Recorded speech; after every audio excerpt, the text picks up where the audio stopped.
Out of the blue, my 9-year-old son, Nick, was diagnosed with pediatric cancer.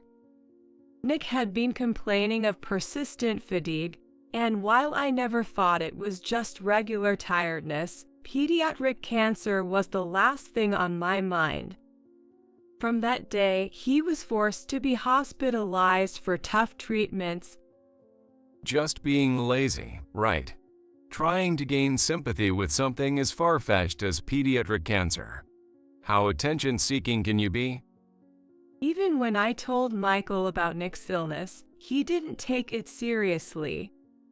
Despite being busy with work, he never once visited Nick in the hospital. My MILF, Susan, insisting that housework is the wife's job, never lifted a finger to help and only complained. Then, one day, Susan and Michael, who had never visited before, came to Nick's hospital room. You know, cancer can be cured with vitamins, right? Excuse me. I found lots of stories online about miraculous cancer cures with vitamins. Like, stage 4 cancer disappeared in a week. So, I'll cure our Nick's cancer. He took the orange juice Nick was drinking, threw it over his head. I'm going on a week-long spot rip with your grandma. Make sure you're cured by the time I get back. Shocked by this unbelievable event, both Nick and I were speechless. After they left, Nick burst into tears, relieved from the fear. Cure cancer with vitamins? What is that even about? And who throws liquid on a sick person? Seriously? Filled with incredible anger, I decided to get back at them.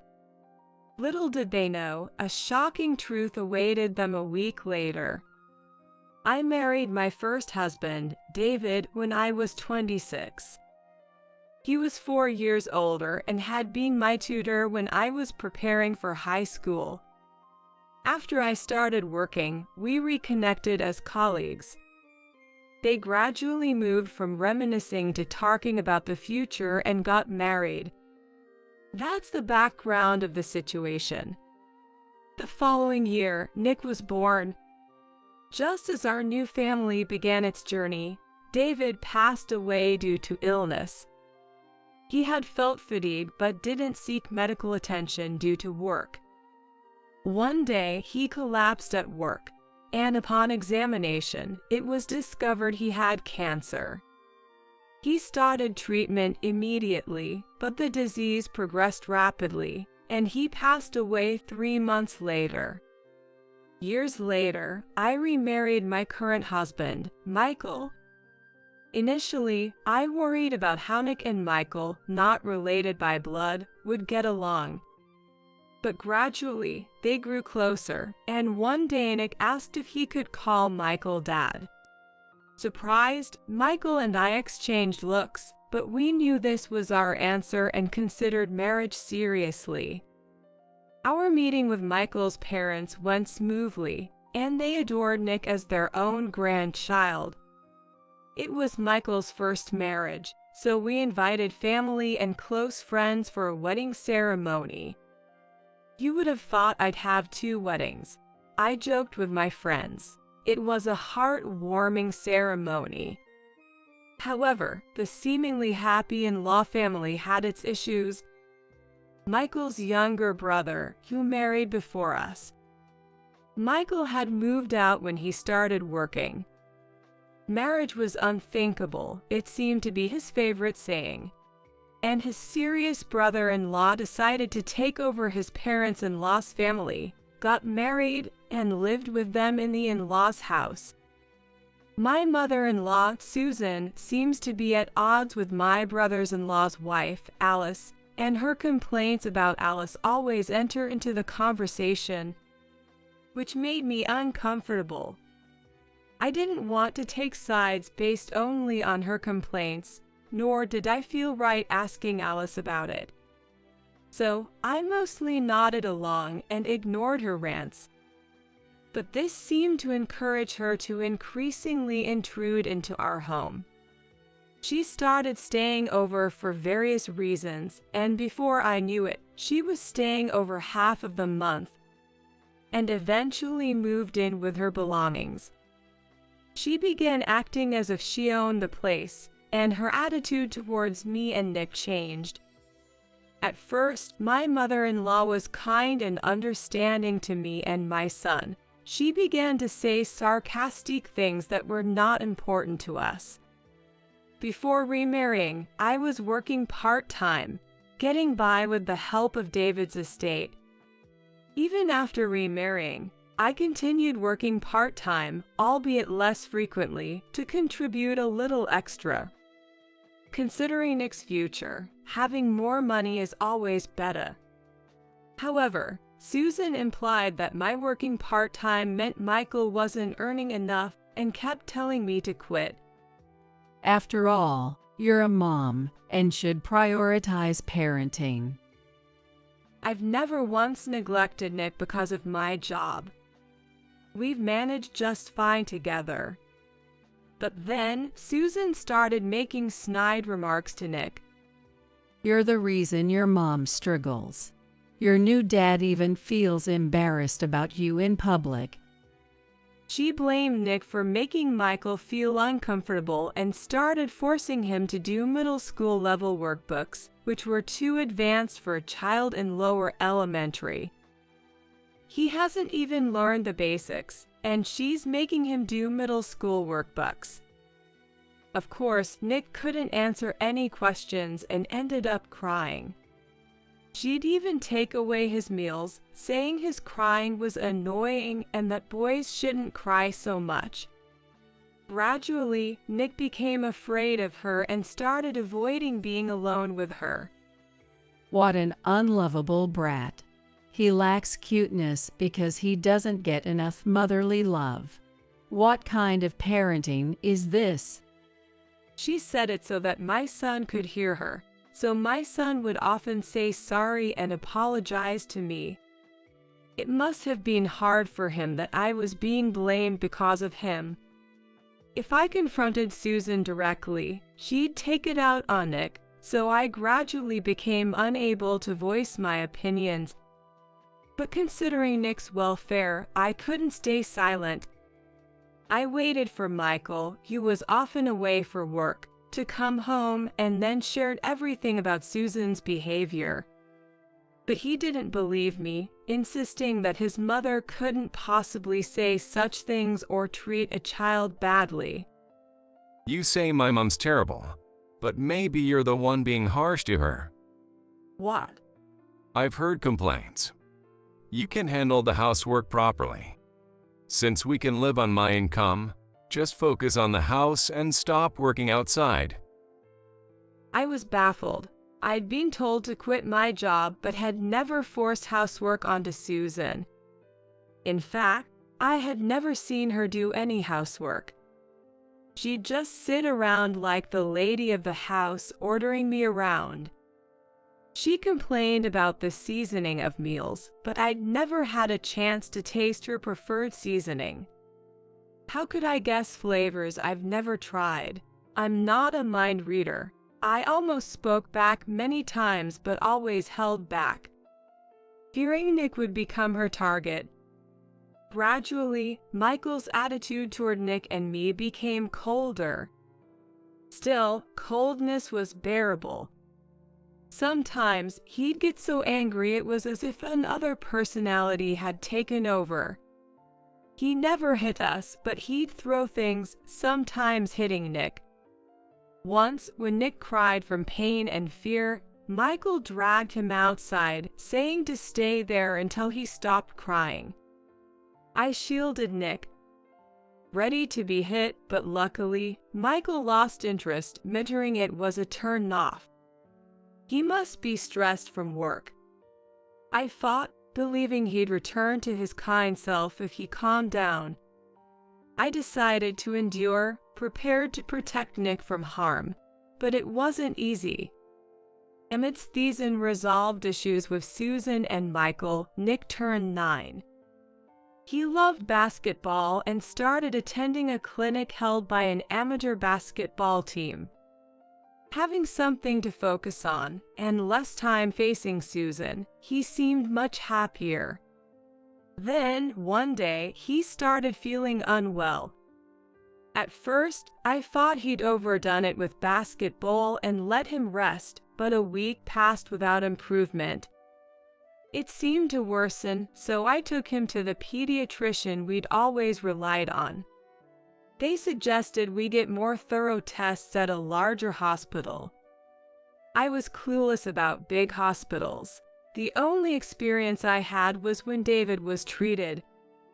The doctor, having connections, wrote a referral for us. I was advised to get a medical consultation as soon as possible, preferably by tomorrow. I was grateful for seeing a familiar doctor first, but at the same time terrified that Nick might have a serious illness. I told Michael, asking him to come with us, but he refused. It's probably just him faking it. Did something happen at school? If you believe everything a kid says, no amount of money will ever be enough. Big hospitals are expensive, right? Cover it with your part-time income. I've heard of kids using sickness as a way to rebel against their parents. But would a child fake being sick to the point of not eating well and continue it for a week? Even adults find it hard to fast for a week to make a statement. It requires extraordinary determination. In any case, Nick's illness lasting a week surely meant something was wrong. I had no issue paying with my part-time income and declared to Michael that I would take Nick to the hospital alone. He just responded with a dismissive "do whatever you want," and was visibly upset that evening. The next day at the hospital, they prepared for the worst-case scenario. When I asked the doctor what that meant, they said pediatric cancer. Symptoms can be similar to a cold, including abdominal pain or sudden weight loss. They asked if I had noticed anything unusual, and Nick revealed he had been experiencing joint pain. When I asked why he hadn't mentioned it, he said he didn't want to worry me more or have me face unpleasant comments from Michael and Susan. I felt terrible that he was suffering yet worried about me. Perhaps if I had managed things better with Michael and Susan, I would have noticed the signs of Nick's discomfort earlier. As I reflected on my shortcomings, another shock hit me. Nick's illness was an early symptom of pediatric cancer. He had to be hospitalized, and while preparing for his stay, I informed Michael and Susan. Pediatric cancer. A worthless burden that costs a fortune. I won't pay a dime. Cancer hereditary, right? David died of cancer, didn't he? Thanks for passing on such a great legacy. Michael added coldly. Their heartlessness was beyond belief. Cancer treatments can be quite expensive. Susan was only worried about the cost. Michael even said in front of me that the treatment expenses would come out of my part-time income. I couldn't stand being around these foolish people any longer, so I quickly left for the hospital where Nick awaited. Nick had to give up basketball, which he loved, and his enjoyable school life to focus on the treatment. Fortunately, the pediatric ward had a school, so he wouldn't fall behind in his studies. But seeing other children in much worse conditions was a shock to him. Will I end up like them? Will I never play basketball again? I wanted to become a star player to make your life easier, Mom. He felt guilty for burdening me with his illness. It's said that a patient's mental state can influence their condition, so I was advised to avoid making him feel like a burden. I've never blamed him, but maybe my worry showed. Maybe I unconsciously emitted an aura of anxiety that he picked up on. I resolved to bolster my spirits and encourage Nick, who was becoming increasingly disheartened. There were times he cried out, wishing to die rather than getting better. The side effects were so painful that it seemed unbearable. They say even adults find some cancer treatment stuff to the point where they feel like giving up. I thought I understood the hardships of cancer treatment from David's experience, but he hadn't undergone extensive treatment. In reality, I only thought I knew. You can say anything with words. But I wanted to truly support Nick. I sought opportunities to hear from those who had experienced similar situations. We were introduced to a college hospital where I met a student who had survived pediatric cancer. I listened to the person's story and asked what words were painful and what words made him or her happy. And what they wished to hear was incredibly helpful. Despite our struggles, neither Michael nor Susan visited Nick. Frankly, their presence would likely dampen our spirits, so their absence was preferable. However, a bit of concern when I returned home for Nick's clothes would have been appreciated. Back at the hospital again. Aren't you my wife? Why are you neglecting our home to do this? The rare times he spoke to me were just to berate me for prioritizing Nick over being a good wife. Whether at the hospital or home, there was never a moment of peace for me. I was constantly on edge, barely getting by on sheer willpower. Amidst all this, my father-in-law, Bob, was the only one who consistently came to visit us. His care for Nick and me, and our light-hearted conversations, allowed us to momentarily forget the harsh reality. I can't be more grateful to Bob.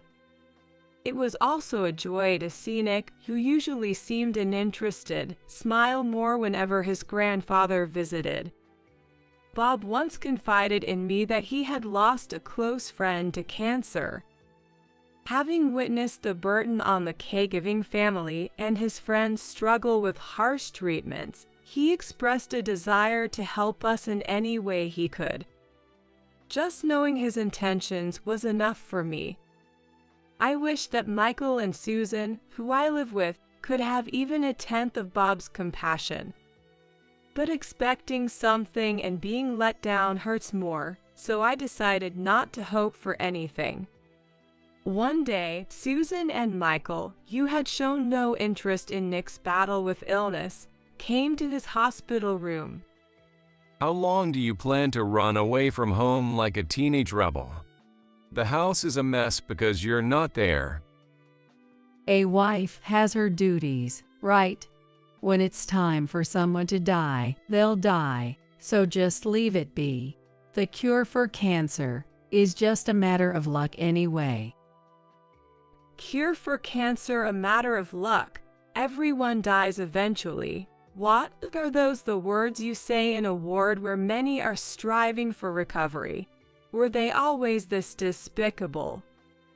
I was so enraged and dumbfounded that I lost all reason.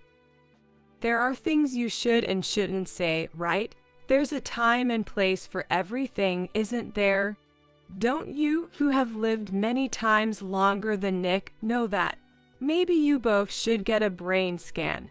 Sometimes tumors in the brain can cause personality changes. I remembered some medical drama with a similar plot, though it was a vague memory. I said it confidently, hoping to scare them a bit. You're insulting the mother who raised me.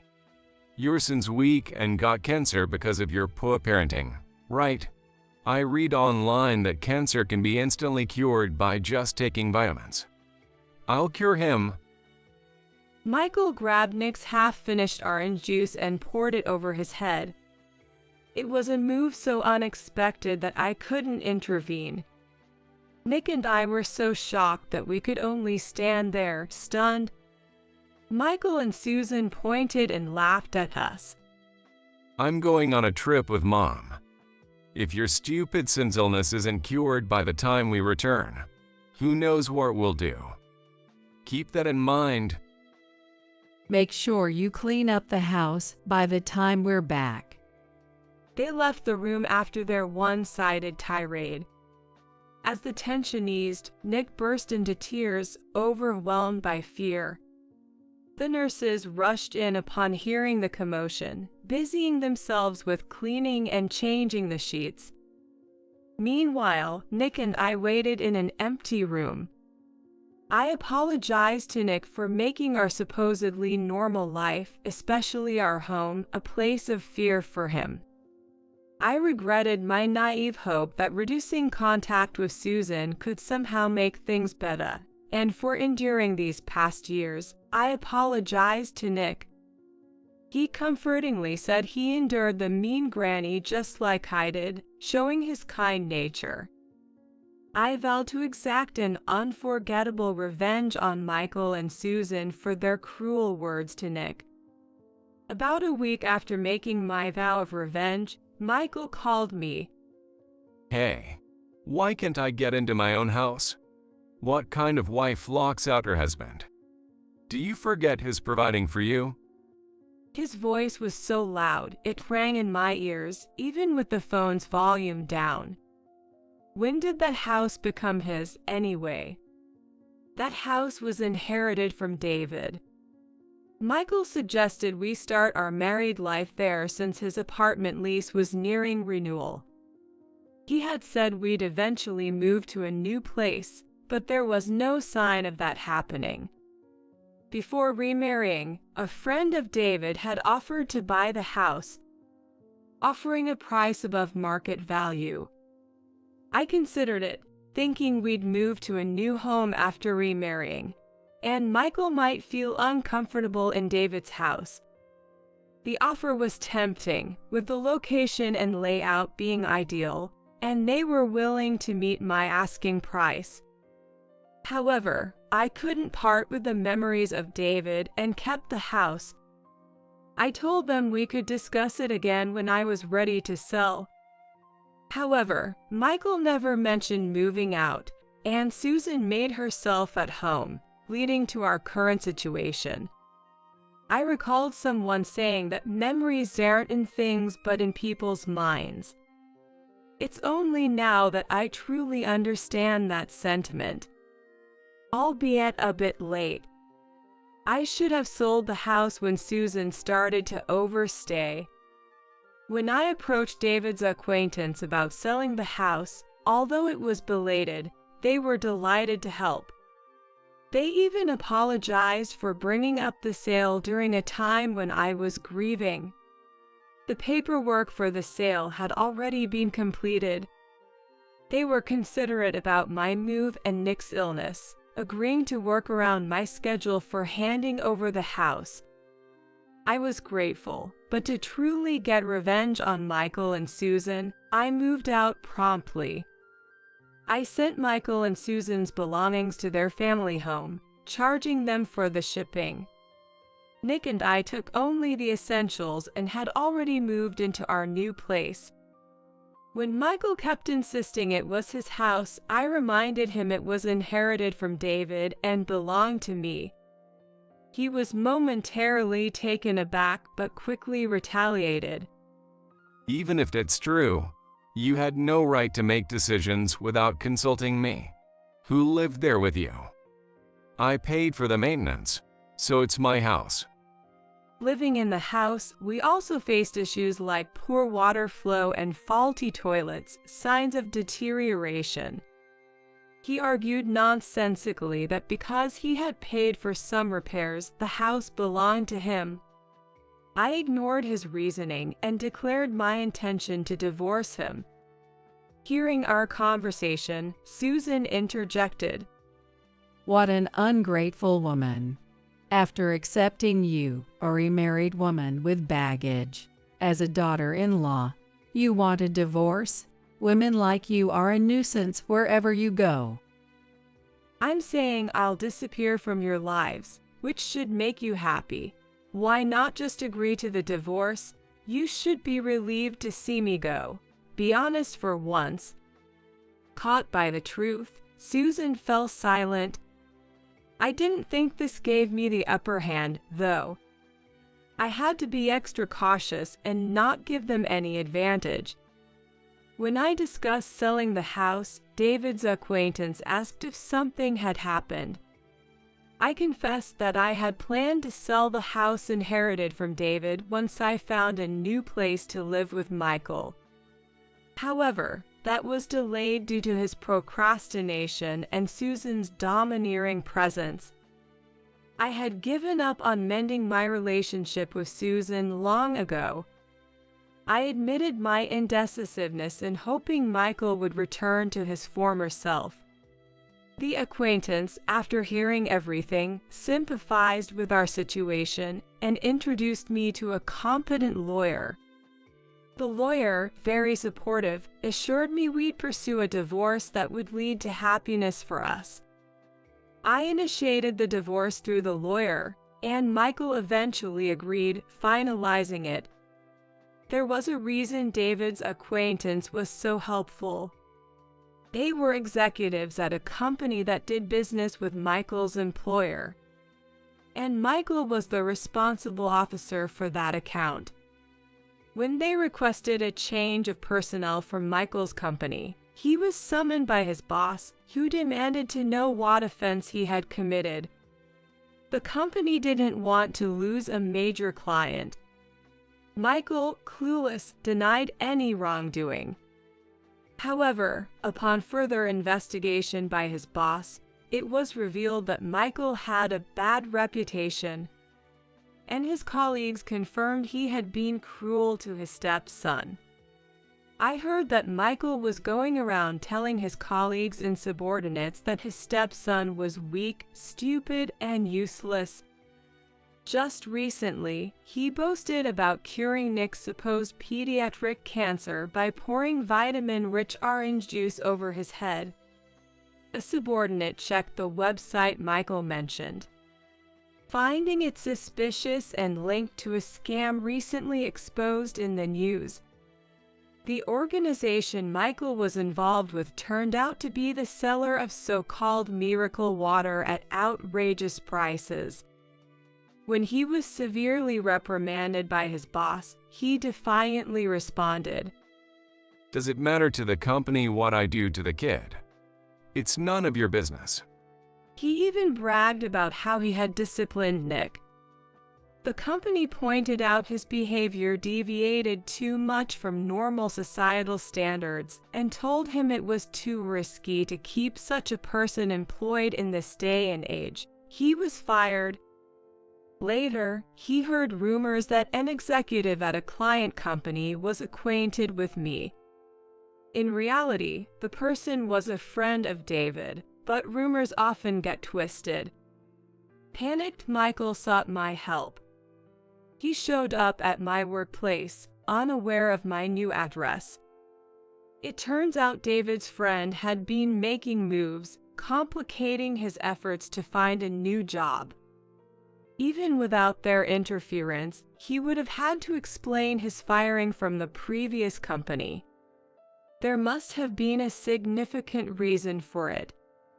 I told Michael, who only came to me when he was in trouble, that he got what he deserved and turned him away. Susan had nonchalantly returned to her family home, but there was no place for her anymore. When I decided to divorce, I made sure to tell Bob, who adored Nick, everything that had happened. He was heartbroken that his young grandson had been targeted and became furious upon learning the truth.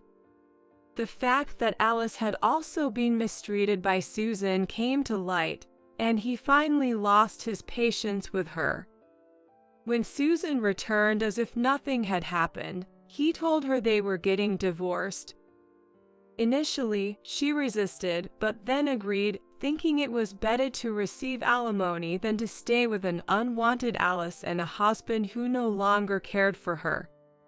However, she ended up being the one who had to pay alimony, demanded by her Alice for mental distress.